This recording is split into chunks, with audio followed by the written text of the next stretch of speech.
आज 22 अप्रैल है, लेनिन का जन्म दिवस। एक नाम, एक विचार, एक क्रांति। वो शख्स जिसने इतिहास को झकझोर रख दिया, दुनिया भर में आज उन्हें याद किया जाएगा।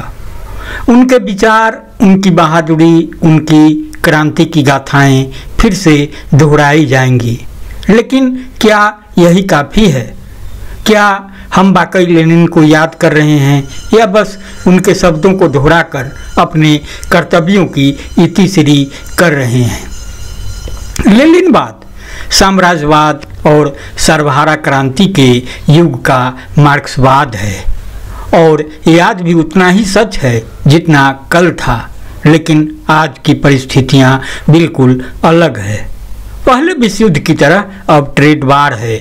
मजदूरों के भीतर वर्ग चेतना की जगह अब है भटकाव और मोहभंग। आज सबसे ज़रूरी काम है मजदूर वर्ग को वर्गीय चेतना से लैस करना, उन्हें राजनीतिक रूप से संगठित करना। तो इसके लिए हमें इतिहास से सीखना होगा। प्लेखानोव का धैर्य और लेनिन की संगठनात्मक दृष्टि। आज भारत का पूंजीपति वर्ग साम्राज्यवाद के साथ खड़ा है। वो पूंजी, तकनीक और बाजार की लालसा में अपनी संप्रभुता तक को बेच रहा है। नक्सलवादी चेतना ने इस सच्चाई को पहचाना, लेकिन उसके नेता इसे पूरी तरह समझ नहीं पाए। अब वक्त है नए सिरे से कार्यभार तय करने का। लेनिन को याद करने का सबसे सच्चा और सार्थक तरीका। विश्व सर्वहारा के महान नेता, तुम आज भी जिंदा हो, हमारे सपनों में, हमारे संघर्ष में, हर उस जगह जहां अन्याय के खिलाफ प्रतिरोध की चिंगारी है। जी हाँ, नमस्कार। Newsletter with Rakesh Ranjan में आपका स्वागत है। बात करेंगे लेनिन की। एक खास विश्लेषण है डॉक्टर राम कविंद्र का। आइए उस पर विस्तार से नज़र डालें। आज 22 अप्रैल को यानी अपने जन्मदिन के अवसर पर लेनिन सारी दुनिया में बड़े सम्मान के साथ याद किए जाएंगे। रूसी क्रांति और उनके जीवन के जुड़े बहुत सारे ज्ञानवर्धक किस्से सामने आएंगे।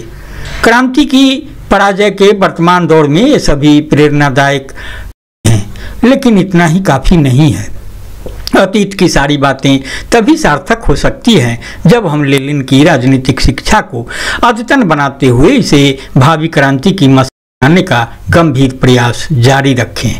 डॉक्टर राम कविंद्र कहते हैं कि अफसोस की बात है कि इस प्रयास में काफ़ी कमी है, क्योंकि हमारे अधिकांश साथी समझ ही नहीं पाते कि लेनिन की शिक्षा को सृजनात्मक ढंग से कैसे विकसित किया जाए और वे उनके शब्दों को दोहराकर अपने कर्तव्य की इतिश्री कर लेते हैं। लेनिनवाद साम्राज्यवाद और सर्वहारा क्रांति के युग का मार्क्सवाद है।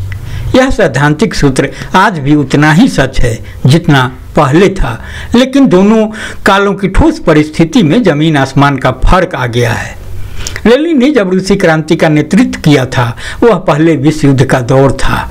उस समय साम्राज्यवादी देश उपनिवेशों के पुनर्विभाजन के लिए एक दूसरे के खिलाफ गलाकाटू संघर्ष में जूझ रहे थे और दूसरी ओर रूसी मजदूर वर्ग जीत में अटूट विश्वास और दृढ़ता के साथ रूसी पूंजीपति के खिलाफ आक्रामक था। इसके फलस्वरूप वह साम्राज्यवाद की सबसे कमजोर कड़ी तोड़ने में सफल रहा। इसके विपरीत आज हम उल्टी स्थिति में खड़े हैं। साम्राज्यवादियों के बीच भीषण ट्रेड वार तो चल रहा है, लेकिन विश्व युद्ध की कोई स्थिति नहीं है। दूसरी ओर दुनिया के मजदूर वैचारिक भटकाव का शिकार होकर क्रांति से विमुख हैं। इसलिए क्रांति की कार्यनीति चाहे जो हो, सबसे जरूरी काम बन जाता है औद्योगिक मजदूरों को वर्गीय चेतना से लैस कर उन्हें राजनीतिक रूप से संगठित किया जाए।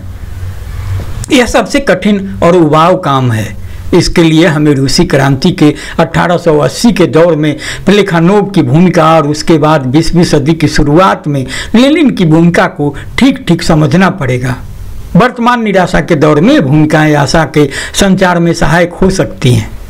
दूसरी महत्वपूर्ण बात है कि दूसरे विश्व युद्ध के बाद साम्राज्यवाद की कार्य पद्धति में आए बदलावों, इस सब के बरक्स भारतीय पूंजीवाद की नई साम्राज्यवाद परस्त कार्य पद्धति और उसकी क्रांति विरोधी भूमिका को बारीकी से रेखांकित करना पड़ेगा। याद रखिए, लेनिन के ज़माने में वह भारतीय स्वतंत्रता संघर्ष का अगुआ था, लेकिन 1947 के सत्ता हस्तांतरण के बाद वह भारत में समस्त साम्राज्यवादी पूंजी के हितों का रखवाला बन गया है और इस प्रकार नए दौर में वह भारत की सर्वहारा क्रांति के निशाने पर आ गया है।